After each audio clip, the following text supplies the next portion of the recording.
What's up, guys? I hope you guys are doing well. Thought I would check in with you guys this morning before I start talking about the subject of this video. I just want to quickly let you guys know that I will be putting music on my channel now because I'm making music on Suno. That's suno.com. It's a great service. All right, if you ever had a desire to make music, this is a great way to do it. All right, I've been enjoying myself so far. So be on the lookout for all types of music from me. You know, I'm not restricted to one genre. I like all types of music. All right. So be on the lookout. I will be dropping music on my channel. All right. Now,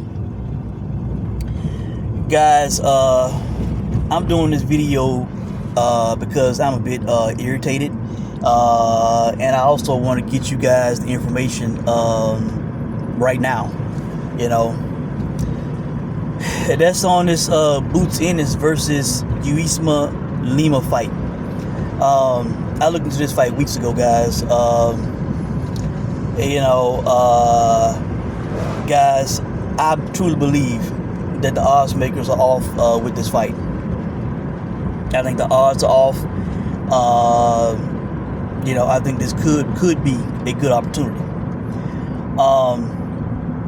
Guys, I think Lima is as high as a plus 1,100, maybe even plus 1,400, depending on the sports book. Some books have it like around plus 900. Some books have it plus 1,000, even higher. All right. Guys, Uisma Lima is being disrespected in this fight. He's being disrespected by the odds makers. You know, I'm looking at odds last night. I'm on ESPN Bet. They have the prop bets up now. They actually bet this fight on FanDuel weeks ago. They have Jaron Ennis as a minus 400 to get a stoppage against Lima.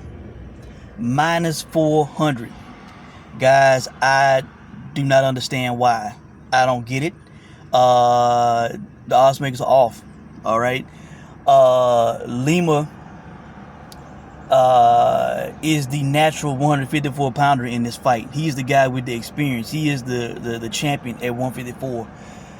Jaron Ennis, while he got a lot of knockouts at welterweight, that was welterweight, in a weight class in which he had a size advantage, and in a lot of cases a power advantage. All right. He's not going to have that size and power advantage at 154. He's not. He's fighting guys that are more close to his size and in a lot of cases even bigger. All right. What has Jaron Ennis done at 154? Who has he fought? What has he done at 54? Who has he knocked out at 54? Somebody tell me, because as far as I know, it's nobody. All right. Uisma Lima is better than what these odds are saying, guys. This guy is tough. This guy has, amateur experience, good amateur experience. And he has only lost once as a pro. A fight in which he was a last-minute replacement, all right? He was a last-minute replacement going up against a big middleweight, all right? The fight was at 160, not 154, all right? He was going up against, a big young middleweight who had a big size advantage on him, all right? And he fought tough in that fight. The guy did not stop him. And despite what the official scorecard said, that was a close fight. He might have lost the fight by maybe, when I saw it, maybe two points, maybe 2-3 points. It was not the wide scorecards that the judges officially gave it, the British judges, for the British fighter. Even the commentator said that, that fight was closer than what the judges said. All right. Guys, he was tough in that fight. I watched the fight in which he became the IBO champion. He got a stoppage in the 9th round. The highlights are up on YouTube. He was in the pocket with the guy. Lima is a guy that's in the pocket with you, come forward on you. He's not a guy that, he maybe he can fight off the back foot, but for the most part, his style is to be in the middle of the ring, in the pocket with you, coming forward on you. That's his style. So he will not, Boots will not have a problem finding this guy. All right. That is his style, but he is tough, man. He was fighting this guy to the point to where, it was sort of like a mano type fight. Who gonna wilt, who gonna quit first? Well, he made the other guy wilt and quit first. Damaged him, and I think, if I remember correctly, I think he didn't come out of the corner for the 10th round. I think that's what happened. Again, it's been weeks ago since I watched the fight. All right. But guys, I was doing more research on Lima this morning before going to work. I had AI do a deep dive on the research.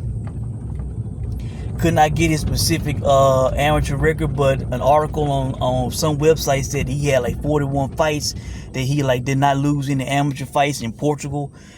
He also has amateur experience in MMA. He was 4-0. He has amateur experience as a kickboxer. He was 18-2.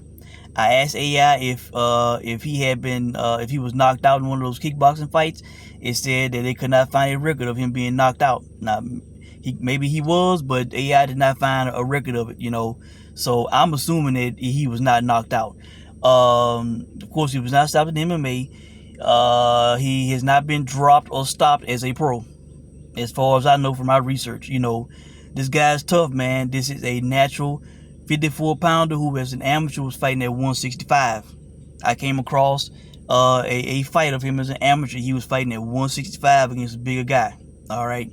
I think these odds are off. I think Lima is a live dog in this fight. With the big number that they're giving on him, I played him on the money line. They have Boots to win by decision at a plus 350. All right. The fight to go the distance, this is on ESPN Bet. Now, it could be different somewhere else. On ESPN Bet, for the fight to go the distance, they had it at a plus 300. I think that's worth the play, guys. That is worth a play. Boots, I'm still waiting for Boots to stop Karen. All right. Karen went a full 24 rounds with him. Karen had good footwork, but he also had a good chin. I don't recall Boots stopping Karen or even dropping him. I don't think he dropped him. I don't remember that. This is not 47, man. These odds makers are off with these odds. I have not seen Boots have this crazy knockout power, wiping guys out at 54 yet. He's put on all this muscle. What is his hand speed gonna be like at 54, guys? Is he gonna still have the same hand speed? Could he possibly be slower because of the bulk? All right, think about it. Shit. This is gonna shock some people. If anybody might get stopped in this fight, it might be him, because he has been hittable, man. In these last couple of fights, since he's been on the zone, Boots has been getting hit. David Avanesian was putting the hands on Boots, all right. A smaller, older Avanesian, who he was a massive favorite over. Just a welcome to the zone. Thank you for coming to Matchroom fight. All right. Boots is hittable, man, and he's going up against a guy who has legit talent. If Boots wins this fight legitimately by decision or by stoppage, first off, if he wins by decision, I will give him credit and say this is a good win. At first, we all were like, man, who is this guy? Why he not fighting somebody we know? He a big favorite, all this kind of shit. If he legit beats this guy, I will give him props for it, all right? If he stopped this guy, I will really be impressed and give him props, because I don't see it happening. I just don't. I view this guy as being tough. If he stopped this guy, it had to be because swollen eye, cuts, injury, something like that, or unless the corner saw something they didn't like and threw a towel or some shit. But I see Lima's being a tough guy. I think it is possible that Lima could feel Boots' punch and think that that's it, and keep coming forward on Boots, not having any respect for his power. I think that could happen, guys. This guy's used to fighting bigger guys, man, and bigger guys have not dropped or hurt him. All right, they have not stopped him or anything like that. All right, so guys, I think that the fight going the distance at a plus 300 is a good play. If you feel Boots will win, and he could win, the plus 350, I think because of the odds, That's worth the play. I think the odds makers are off. All right, the over. That's whatever it is, 7.5, 8.5, whatever they got the over at. That's worth the play, guys. All right. Um, in Lima, like I said, the money line is high. Shit, they got some of these books, man. I saw him as high as like a plus 2,500 to win by decision, plus 2,700 by knockout. Those kind of odds, man. But hell, I would just play the money line, man. That way you win either way. Whether he won by decision or by stoppage. Also the draw, because I think this fight is gonna be competitive. And they give him like plus 2,500 on the draw, guys. So there is some value in this fight. I think you guys need to take a look, man. I think Lima's being disrespected. I think the odds makers are off. I'm telling you guys early. Take a look at this. Do your own research. Bet at your own risk. But this might be something you might want to look at and hop on. All right, some good value. So that's it. I can't wait to see how this fight plays out. Again, I see Lima as being a tough guy, who can actually fight, who has some good amateur experience, who's tough. He got a good punch. He has 10 knockouts and 14 wins. His only loss came against he was a last-minute replacement against a younger, much bigger guy at middleweight. All right, and he fought tough in that fight. He fought good in that fight. It was competitive. I don't see Boots blowing this guy out like these odds are suggesting. I don't. So that's it, guys. Let me know what you think. Good luck to you if you play this. Anything else that you play, and I'll check in with you guys soon. Thanks for watching.